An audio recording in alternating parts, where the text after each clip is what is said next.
Thank you, Kim. Hello, gang. How's it going? I'm going to be honest with you, I'm a bit nervous. I found out the mayor of Newport is here. And then I quickly calmed myself down and realised that doesn't really mean anything. You know, the mayor of Newport, that's like me boasting about being the regional manager of a Poundland. It's just... you know, who cares? The thing is, I don't know if he's in the audience still. He's probably looking at me like, oh, James, easy now. You're going to get exiled. And all I can say to that is, oh, please. The thing is, I actually got friends who's been given ASBOs, forced to leave Newport to never return. And I don't think the court really fought out that punishment. No, I don't live in Newport anymore. I live in Estonia. With my girlfriend, who I met online playing World of Warcraft. Yes, and she was such an awesome orcish warrior, I moved straight there before I'd even seen her face. Luckily, she's perfect. Though I do have one teeny tiny criticism. Her knuckles are hairier than her testicles. And for that reason, when people see us together, they always assume that she wears the pants in the relationship. But let me reassure you, she doesn't wear the pants in the relationship. She wears the balaclava. I'm not her boyfriend, I'm her hostage. I remember reading an article about a British SAS soldier who was caught and tortured by terrorists who forced him to drink oil. And I remember thinking, mate, I totally, absolutely understand your pain. My terrorists forced me to watch Dirty Dancing. And at the end of it, I stupidly told her I thought it was rubbish, and honestly, it'd have been less hassle to run into a crowded airport and check in as Mohammed O'Leary.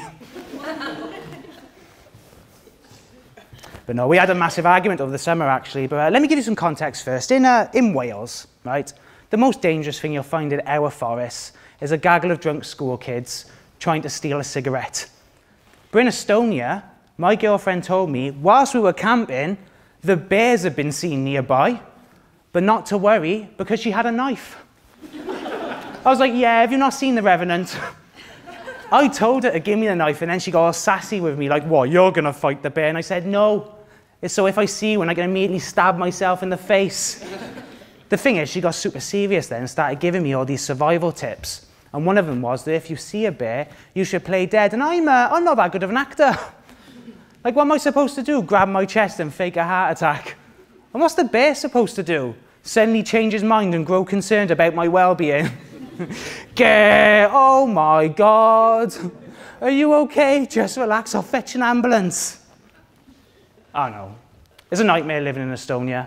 I'm to deal with bears and the terrorists, but it does seem like a luxury compared to the idea of having to deal with Brexit.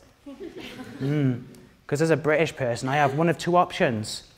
Option one, leave the EU, eventually, and live with uncertainty, recession, and Boris Johnson's haircut. Or option two, live in Estonia, which has the most female supermodels per capita. Do you know, I'll take my chances with the bears. I don't know. I do love Estonia. I love my missus. And living in Estonia, I got to see all these incredible museums and learn these stories about freedom fighters who fought against communism. And it was really inspiring. And I thought, when we're in the UK, I need to return the favour. And I took my girlfriend to Newport Museum. Big mistake. Like, keep in mind, in Estonia, the first thing you see when you walk into their museums are these old, tattered, scarred uniforms. In Newport, the first thing you see, and probably our most cherished relic, is a urine-stained tracksuit formerly owned by Goldie-looking Chains Eggsy. Nah.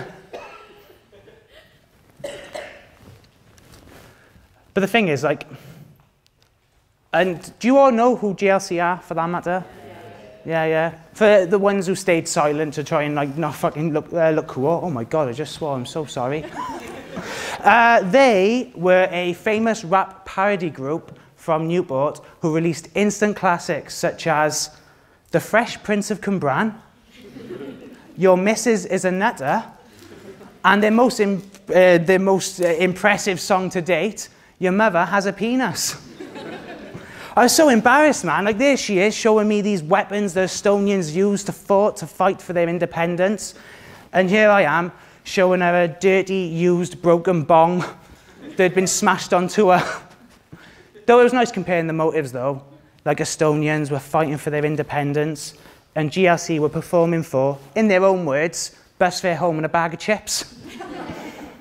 I don't know. That's everything about my international relationship. So I guess that since this is a TEDx, I should like talk about something and pretend to have a point. So I was going to talk about how it's scary to actually be a comedian at the moment. You know, we live in a time called cancel culture, and this is where creators can lose their job for trying to make someone laugh. It's not the first time it's happened. It's happened to other people too, like the fast food industry. The fast food industry was sued by a bunch of people who ate 12 cheeseburgers and then looked confused when they saw themselves in a mirror. It happened to doctors. Doctors used to give you an early diagnosis and tell you how long you had left, until eventually they got sued by a bunch of people who took out loans and survived their illnesses. They'd be in the doctor's office just like, oh, the cancer's gone. Oh no. Doctor, you looking to buy a jet ski? I have 12. And now it's happening to comedians, and I don't know. I'm surprised. Like, it's so bad for comedians at the moment. I'm surprised they haven't taken the same approach as doctors when it comes to making a delivery. You know, knock, knock. Who's there? It's too early to tell. And we're not optimistic. The thing is, though, like, what you all need to understand is that telling jokes is a lot like giving directions, you know? You either give someone the right directions, or you give them the wrong directions, you make a mistake. And you might be rightfully wondering, but James, when does giving directions go too far? And I'll tell you when it goes too far. It goes too far when a woman asks you for directions and you immediately point her straight back into the kitchen. Oh no.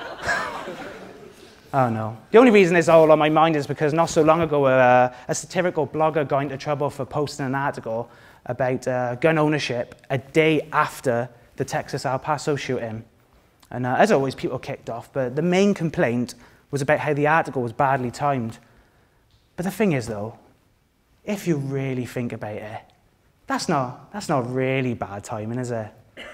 Like, I have a better example of bad timing. Bad timing is being in Texas El Paso during a shooting. Bad timing is accidentally having a child. Bad timing is being born in Newport. Well, that's never been good timing, is it? Look, gang, that's all I got, thanks.